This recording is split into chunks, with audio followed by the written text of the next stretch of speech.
चुनाव की तारीखों के ऐलान से ठीक पहले चुनाव आयुक्त अरुण गोयल के इस्तीफे ने सबको हैरान कर दिया है। पिछले महीने इलेक्शन कमिश्नर के रूप में अनूप पांडे भी रिटायर हो गए थे। चुनाव में लगभग 1 महीने का समय ही बचा है। ऐसे में इस समय सबसे बड़ा सवाल ये है कि आखिर अब नया चुनाव आयुक्त कौन होगा, क्योंकि चुनाव में ज्यादा समय नहीं बचा है। ऐसे में जल्द एक नए इलेक्शन कमिश्नर को नियुक्त करना काफी अहम हो जाता है। सरकार भी इसे लेकर एक्शन मोड में नजर आ रही है। ऐसी खबरें आ रही हैं कि चुनाव आयुक्त के चयन के लिए सरकार आने वाले सप्ताह की शुरुआत में जल्द ही चयन समिति की बैठक आयोजित कर सकती है। रिपोर्ट्स के मुताबिक प्रधानमंत्री नरेंद्र मोदी की अध्यक्षता में 15 मार्च को नए चुनाव आयुक्त नियुक्त करने के लिए बैठक होगी। चुनाव आयुक्त में 2 चुनाव आयुक्तों और 1 मुख्य चुनाव आयुक्त समेत 3 लोग होते हैं, लेकिन चुनौतीपूर्ण स्थिति ये है कि चुनाव आयुक्तों के दोनों ही पद खाली हैं। इसलिए चुनाव आयुक्तों की नियुक्ति आवश्यक हो गई है। पिछले साल सरकार ने शीर्ष चुनाव अधिकारियों की नियुक्ति में विवादित बदलाव करते हुए सीजीआई को चयन प्रक्रिया से बाहर कर दिया था।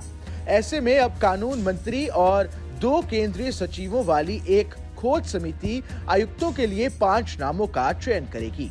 इसके बाद प्रधानमंत्री की अध्यक्षता वाली एक चयन समिति अंतिम उम्मीदवार का चयन करेगी। चुनाव आयुक्त की नियुक्ति को लेकर इस समिति में प्रधानमंत्री द्वारा नामित एक केंद्रीय मंत्री और लोकसभा में विपक्ष के नेता शामिल होते हैं। आपको बता दें कि अरुण गोयल के इस्तीफे से लोग इसलिए भी हैरान हैं क्योंकि उनका कार्यकाल 5 दिसंबर 2027 तक था और अगले साल फरवरी में वो राजीव कुमार के रिटायर होने के बाद मुख्य चुनाव आयुक्त बनने वाले थे। उनका लोकसभा चुनाव से ठीक पहले इस्तीफा देना अपने आप में कई सवाल उठाता है। ऐसे में विपक्ष को तो बैठे बिठाए एक मुद्दा मिल गया है। वो इसे लेकर खूब सवाल उठा रहे हैं। इलेक्शन कमिश्नर के इस्तीफे के बाद कांग्रेस नेता जयराम रमेश ने कहा कि चुनाव आयुक्त पद से अरुण गोयल का इस्तीफा 3 सवाल खड़े करता है। क्या उन्होंने वास्तव में मुख्य चुनाव आयुक्त या मोदी सरकार के साथ मतभेदों पर इस्तीफा दिया, जो सभी कथित स्वतंत्र संस्थानों के लिए सबसे आगे रहकर काम करती है? क्या उन्होंने निजी कारणों से इस्तीफा दिया?